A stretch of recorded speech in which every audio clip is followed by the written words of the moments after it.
أعوذ بالله من الشيطان الرجيم. كل الطعام كان حلا لبني إسرائيل إلا ما حرم إسرائيل على نفسه من قبل أن تنزل التوراة. قل فأتوا بالتوراة فاتلوها إن كنتم صادقين.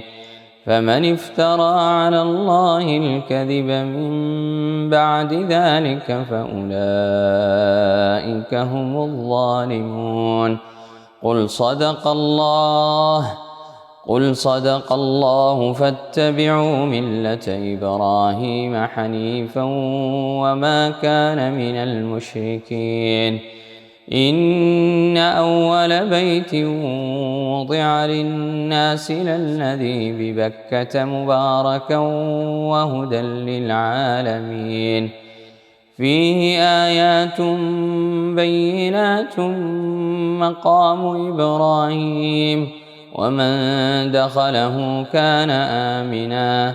ولله على الناس حج البيت من استطاع إليه سبيلا ومن كفر فإن الله غني عن العالمين. قل يا أهل الكتاب لم تكفرون بآيات الله والله شهيد على ما تعملون. قل يا أهل الكتاب لم تصدون عن سبيل الله من آمن تبغونها عوجا وأنتم شهداء وما الله بغافل عما تعملون. يا أيها الذين آمنوا إن تطيعوا فريقا من الذين أوتوا الكتاب يردوكم بعد إيمانكم كافرين.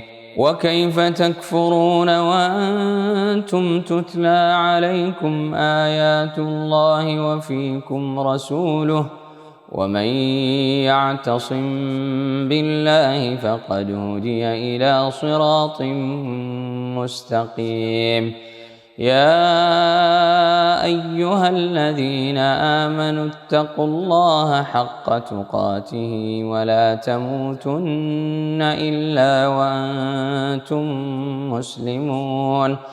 واعتصموا بحبل الله جميعا ولا تفرقوا. واذكروا نعمة الله عليكم إذ كنتم أعداء فألف بين قلوبكم فأصبحتم بنعمته إخوانا وكنتم على شفا حفرة من النار فأنقذكم منها. كذلك يبين الله لكم آياته لعلكم تهتدون. ولتكن منكم أمة يدعون إلى الخير ويأمرون بالمعروف وينهون عن المنكر وأولئك هم المفلحون. ولا تكونوا كالذين تفرقوا واختلفوا من بعد ما جاءهم البينات وأولئك لهم عذاب عظيم. يوم تبيض وجوه وتسود وجوه فأما الذين اسودت وجوههم أكفرتم بعد إيمانكم فذوقوا العذاب بما كنتم تكفرون. وأما الذين ابيضت وجوههم ففي رحمة الله هم فيها خالدون. تلك آيات الله نتلوها عليك بالحق وما الله يريد ظلما للعالمين. ولله ما في السماوات وما في الأرض وإلى الله ترجع الأمور.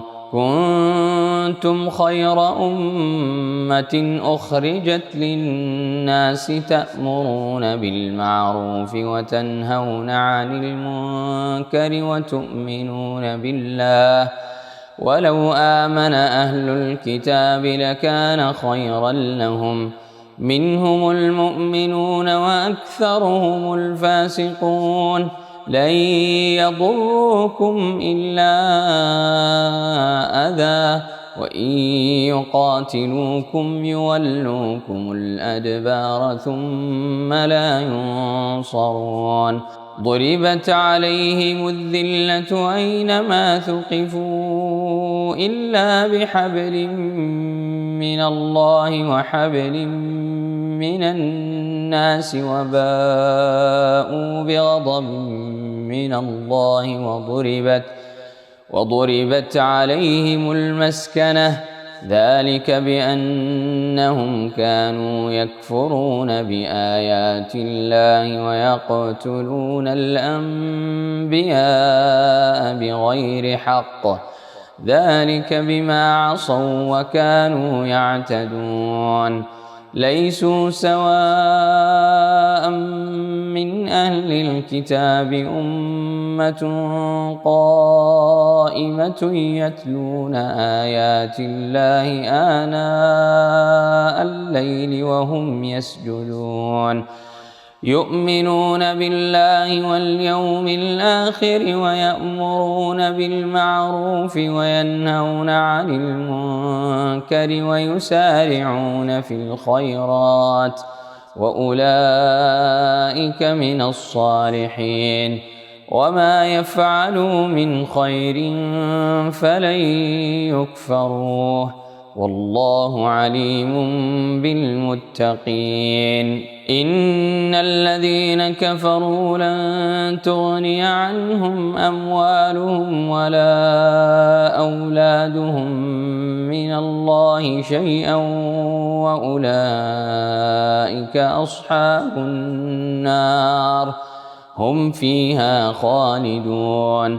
مثل ما ينفقون في هذه الحياة الدنيا كمثل ريح فيها صر أصابت حرث قوم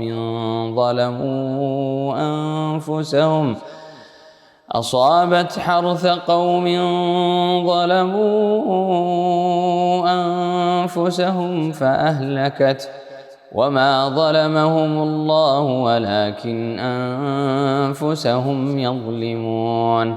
يا أيها الذين آمنوا لا تتخذوا بطانة من دونكم لا يألونكم خبالا ودوا ما عنتم قد بدت البغضاء من أفواههم وما تخفي صدورهم أكبر، قد بينا لكم الآيات إن كنتم تعقلون.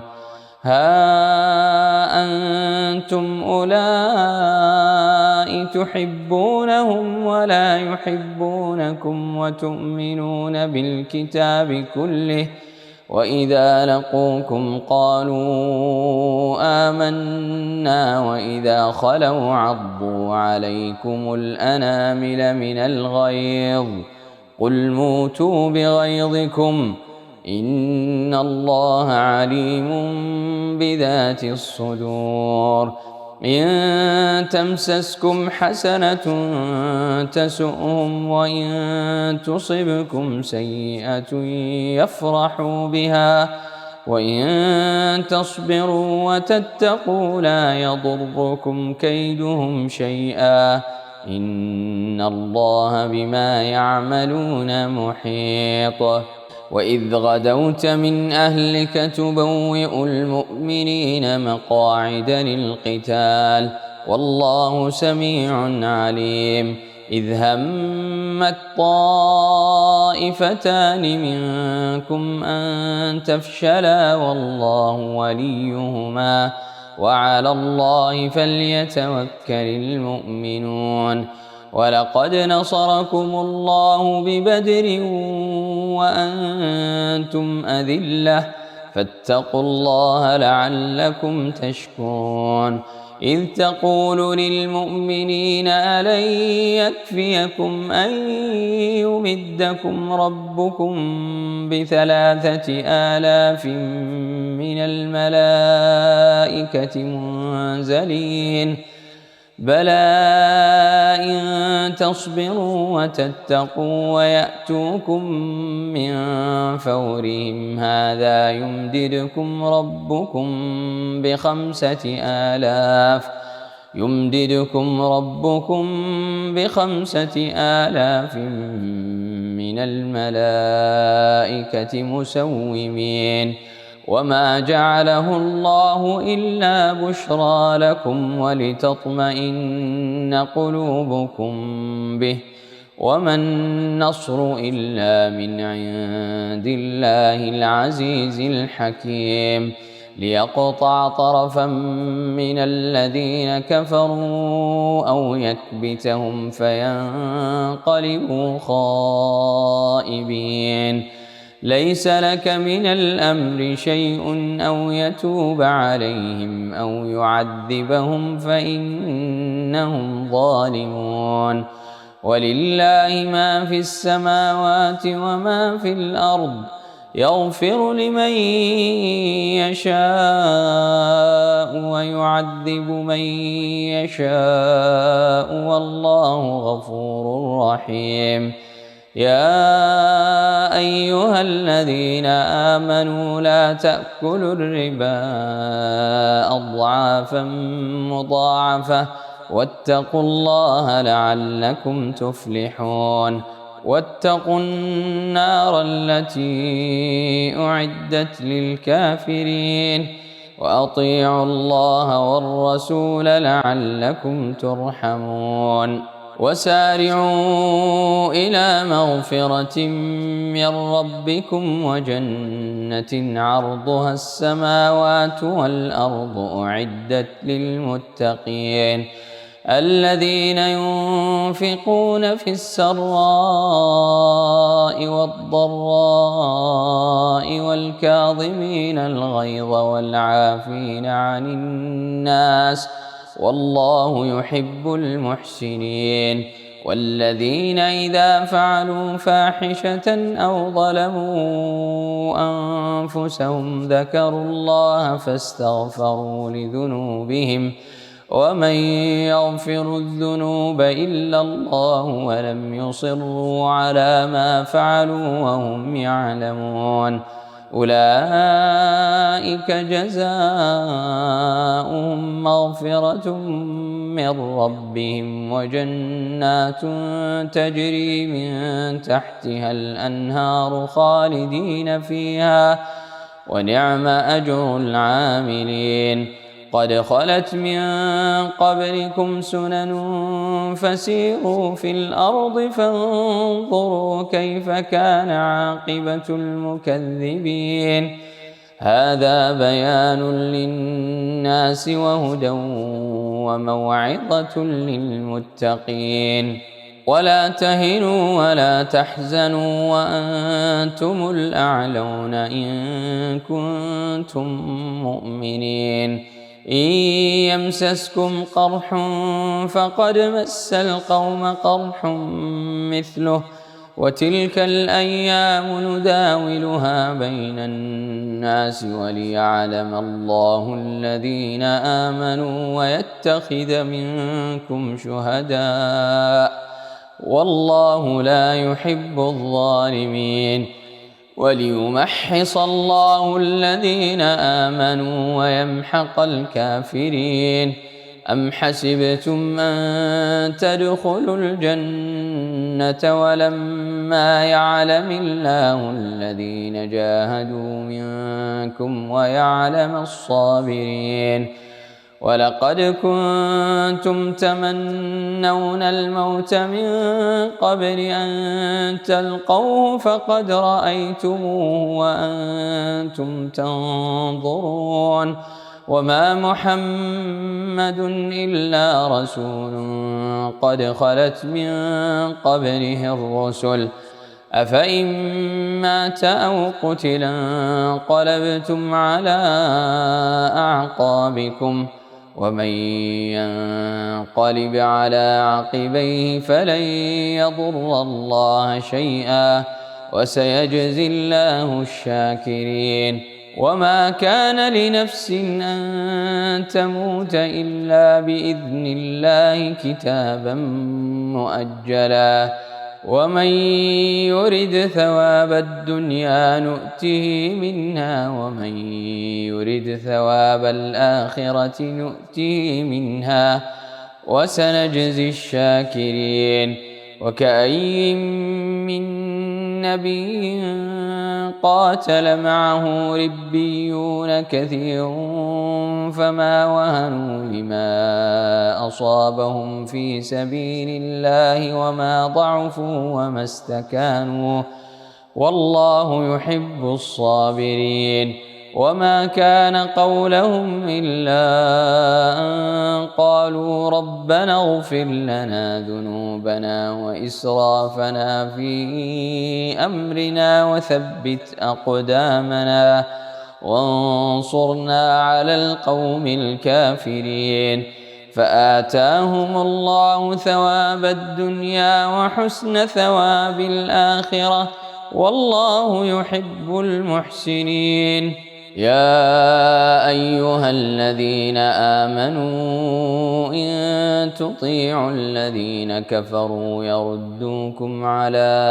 أعقابكم فتنقلبوا خاسرين بل الله مولاكم وهو خير الناصرين سنلقي في قلوب الذين كفروا الرعب بما أشركوا بالله ما لم ينزل به سلطانا ومأواهم النار وبئس مثوى الظالمين ولقد صدقكم الله وعده إذ تحسونهم بإذنه حتى إذا فشلتم وتنازعتم في الأمر وعصيتم من بعد ما أراكم ما تحبون منكم من يريد الدنيا ومنكم من يريد الآخرة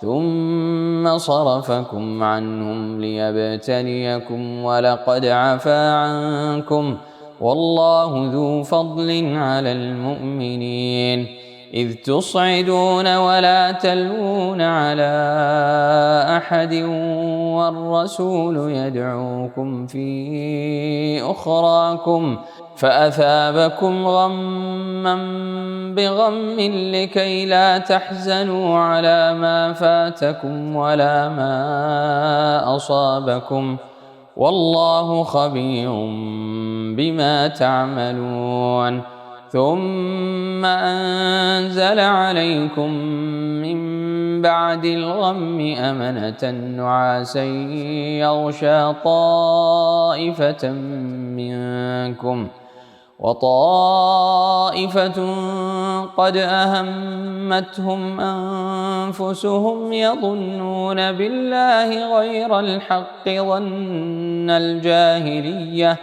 يقولون هل لنا من الأمر من شيء قل إن الأمر كله لله يخفون في أنفسهم ما لا يبدون لك يقولون لو كان لنا من الأمر شيء ما قتلنا هاهنا قل لو كنتم في بيوتكم لبرز الذين كتب عليهم القتل إلى مضاجعهم وليبتلي الله ما في صدوركم وليمحص ما في قلوبكم والله عليم بذات الصدور إن الذين تولوا منكم يوم التقى الجمعان إنما استزلهم الشيطان ببعض ما كسبوا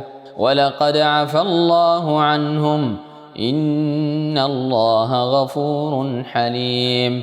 يا أيها الذين آمنوا لا تكونوا كالذين كفروا وقالوا لإخوانهم إذا ضربوا في الأرض أو كانوا غزا لو كانوا عندنا ما ماتوا وما قتلوا ليجعل الله ذلك حسرة في قلوبهم والله يحيي ويميت والله بما تعملون بصير. ولئن قتلتم في سبيل الله أو متم لمغفرة من الله ورحمة خير مما يجمعون. ولئن متم أو قتلتم لإلى الله تحشرون. فبما رحمة من الله لنت لهم ولو كنت فظا غليظ القلب لانفضوا من حولك فاعف عنهم واستغفر لهم وشاورهم في الأمر فإذا عزمت فتوكل على الله إن الله يحب المتوكلين.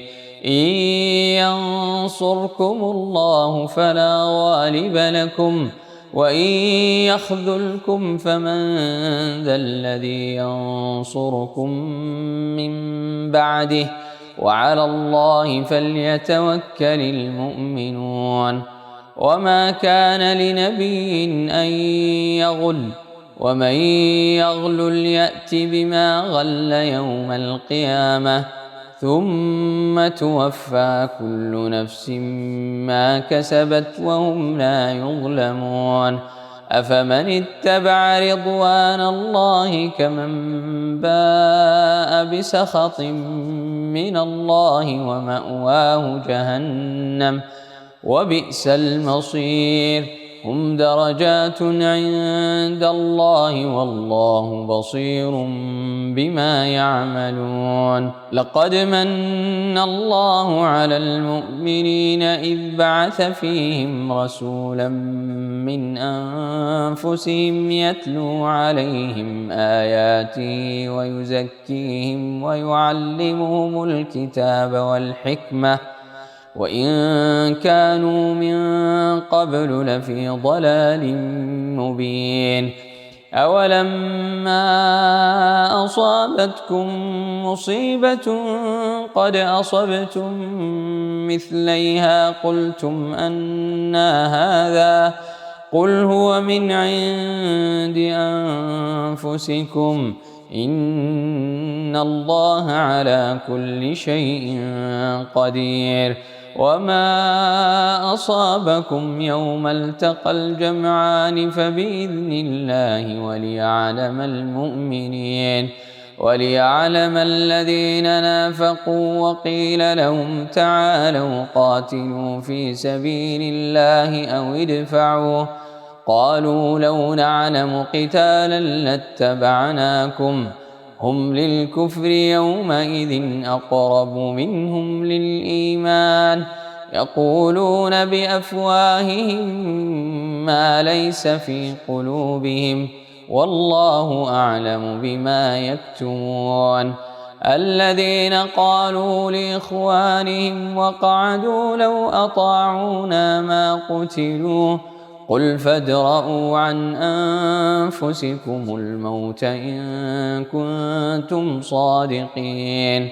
ولا تحسبن الذين قتلوا في سبيل الله أمواتا بل أحياء عند ربهم يرزقون فرحين بما آتاهم الله من فضله ويستبشرون بالذين لم يلحقوا بهم من خلفهم ألا خوف عليهم ولا هم يحزنون. يستبشرون بنعمة من الله وفضل وأن الله لا يضيع أجر المؤمنين الذين استجابوا لله والرسول من بعد ما أصابهم القرح للذين أحسنوا منهم واتقوا أجر عظيم الذين قال لهم الناس إن الناس قد جمعوا لكم فاخشوهم فزادهم إيمانا وقالوا حسبنا الله ونعم الوكيل فانقلبوا بنعمة من الله وفضل لم يمسسهم سوء واتبعوا رضوان الله والله ذو فضل عظيم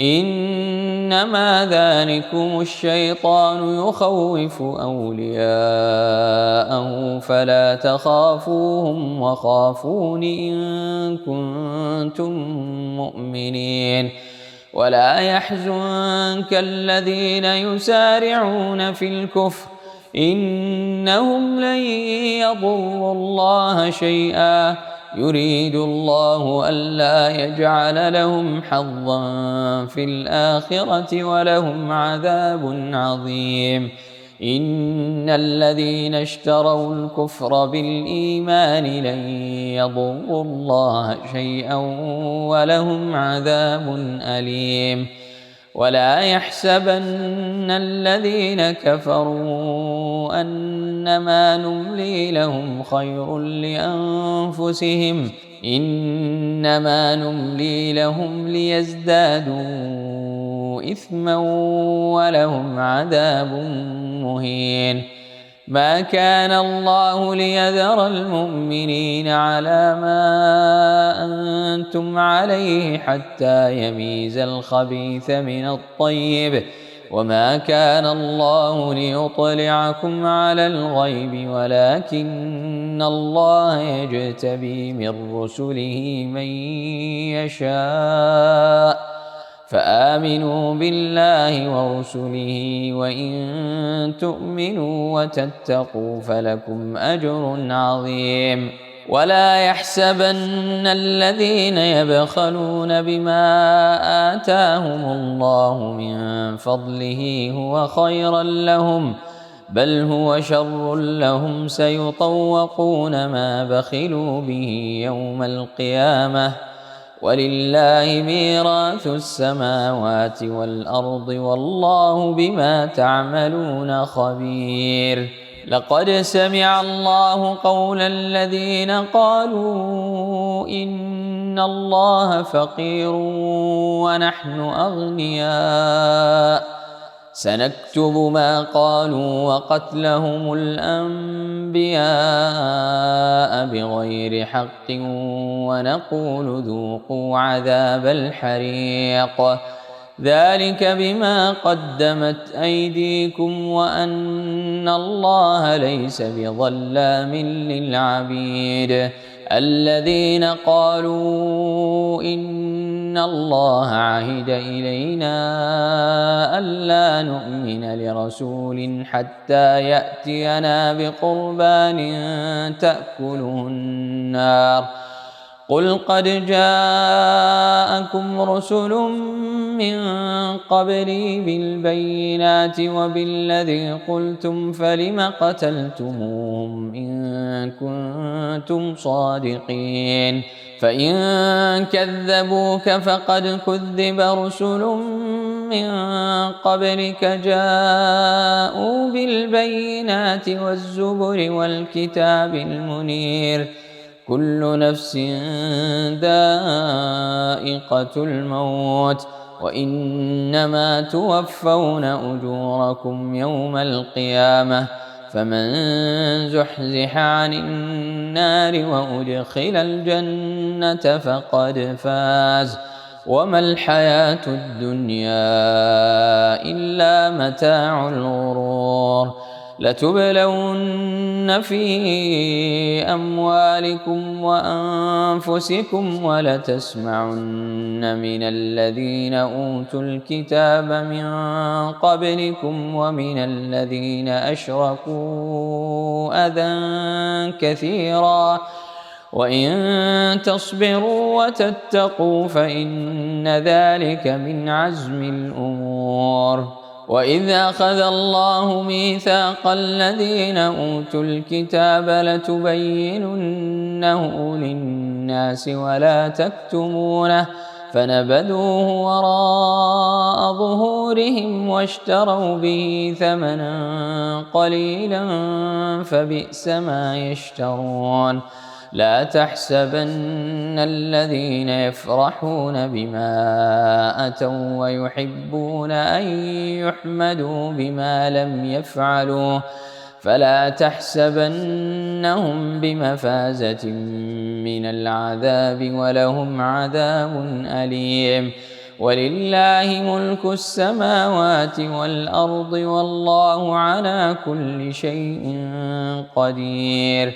إن في خلق السماوات والأرض واختلاف الليل والنهار لآيات لأولي الألباب الذين يذكرون الله قياما وقعودا وعلى جنوبهم ويتفكرون في خلق السماوات والأرض ربنا ما خلقت هذا باطلا سبحانك فقنا عذاب النار. ربنا إنك من تدخل النار فقد أخزيته وما للظالمين من أنصار. ربنا إننا سمعنا مناديا ينادي للإيمان أن آمنوا بربكم فآمنا ربنا فاغفر لنا ذنوبنا وكفر عنا سيئاتنا وتوفنا مع الأبرار. ربنا وآتنا ما وعدتنا على رسلك ولا تخزنا يوم القيامة إنك لا تخلف الميعاد. فاستجاب لهم ربهم أني لا أضيع عمل عامل منكم من ذكر أو أنثى بعضكم من بعض فالذين هاجروا وأخرجوا من ديارهم وأوذوا في سبيلي وقاتلوا وقتلوا لأكفرن عنهم سيئاتهم ولأدخلنهم جنات تجري من تحتها الأنهار ثوابا من عند الله والله عنده حسن الثواب. لا يغرنك تقلب الذين كفروا في البلاد متاع قليل ثم مأواهم جهنم وبئس المهاد. لكن الذين اتقوا ربهم لهم جنات تجري من تحتها الأنهار خالدين فيها نزلا من عند الله وما عند الله خير للأبرار. وإن من أهل الكتاب لمن يؤمن بالله وما أنزل إليكم وما أنزل إليهم خاشعين لله لا يشترون بآيات الله ثمنا قليلا أولئك لهم أجرهم عند ربهم إن الله سريع الحساب. يا أيها الذين آمنوا اصبروا وصابروا ورابطوا واتقوا الله لعلكم تفلحون. بسم الله الرحمن الرحيم. يا أيها الناس اتقوا ربكم الذي خلقكم من نفس واحدة وخلق منها زوجها وبث منهما رجالا كثيرا ونساء واتقوا الله الذي تساءلون به والأرحام إن الله كان عليكم رقيبا وآتوا اليتامى أموالهم ولا تتبدلوا الخبيث بالطيب ولا تأكلوا أموالهم إلى أموالكم إنه كان حوبا كبيرا وإن خفتم ألا تقسطوا في اليتامى فانكحوا ما طاب لكم من النساء مثنى وثلاث ورباع فإن خفتم ألا تعدلوا فواحدة أو ما ملكت أيمانكم ذلك أدنى ألا تعولوا وآتوا النساء صدقاتهن نحلة فإن طبن لكم عن شيء منه نفسا فكلوه هنيئا مريئا ولا تؤتوا السفهاء أموالكم التي جعل الله لكم قياما وارزقوهم فيها واكسوهم وقولوا لهم قولا معروفا وابتلوا اليتامى حتى إذا بلغوا النكاح فإن آنستم منهم رشدا فادفعوا إليهم أموالهم ولا تأكلوها إسرافا وبدارا أن يكبروا ومن كان غنيا فليستعفف ومن كان فقيرا فليأكل بالمعروف فإذا دفعتم إليهم أموالهم فأشهدوا عليهم وكفى بالله حسيبا للرجال نصيب مما ترك الوالدان والأقربون وللنساء نصيب مما ترك الوالدان والأقربون مما قل منه أو كثر نصيبا مفروضا وإذا حضر القسمة أولو القربى واليتامى والمساكين فارزقوهم منه وقولوا لهم قولا معروفا وليخشى الذين لو تركوا من خلفهم ذرية ضعافا خافوا عليهم فليتقوا الله وليقولوا قولا سديدا إن الذين يأكلون أموال اليتامى ظلما إنما يأكلون في بطونهم نارا وسيصلون سعيرا يوصيكم الله في أولادكم للذكر مثل حظ الأنثيين فإن كن نساء فوق 2 فلهن ثلثا ما ترك وإن كانت واحدة فلها النصف ولأبويه لكل واحد منهما السدس مما ترك إن كان له ولد فإن لم يكن له ولد وورثه أبواه فلأمه الثلث فإن كان له إخوة فلأمه السدس من بعد وصية يوصي بها أو دين آباؤكم وأبناؤكم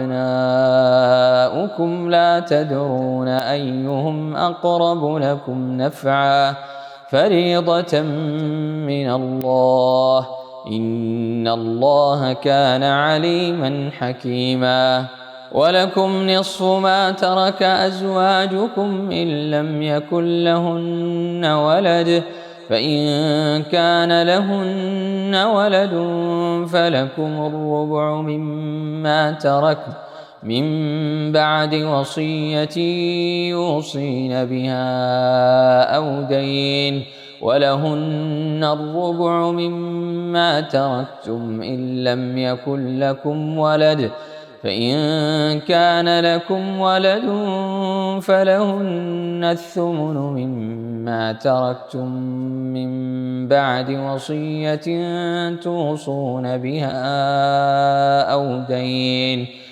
وإن كان رجل يورث كلالة أو امرأة وله أخ أو أخت فلكل واحد منهما السدس، فإن كانوا أكثر من ذلك فهم شركاء في الثلث من بعد وصية يوصى بها أو دين غير مضار، وصية من الله، والله عليم حليم. تلك حدود الله، ومن يطع الله ورسوله يدخله جنات تجري من تحتها الأنهار خالدين فيها، وذلك الفوز العظيم. ومن يعص الله ورسوله ويتعد حدوده يدخله نارا خالدا فيها وله عذاب مهين. واللاتي يأتين الفاحشة من نسائكم فاستشهدوا عليهن 4 منكم، فإن شهدوا فأمسكوهن في البيوت حتى يتوفاهن الموت أو يجعل الله لهن سبيلا. واللذان يأتيانها منكم فآذوهما، فإن تابا وأصلحا فأعرضوا عنهما، إن الله كان توابا رحيما. إنما التوبة على الله للذين يعملون السوء بجهالة ثم يتوبون من قريب فأولئك يتوب الله عليهم، وكان الله عليما حكيما. وليست التوبة للذين يعملون السيئات حتى إذا حضر أحدهم الموت قال إني تبت الآن ولا الذين يموتون وهم كفار، أولئك أعتدنا لهم عذابا أليما.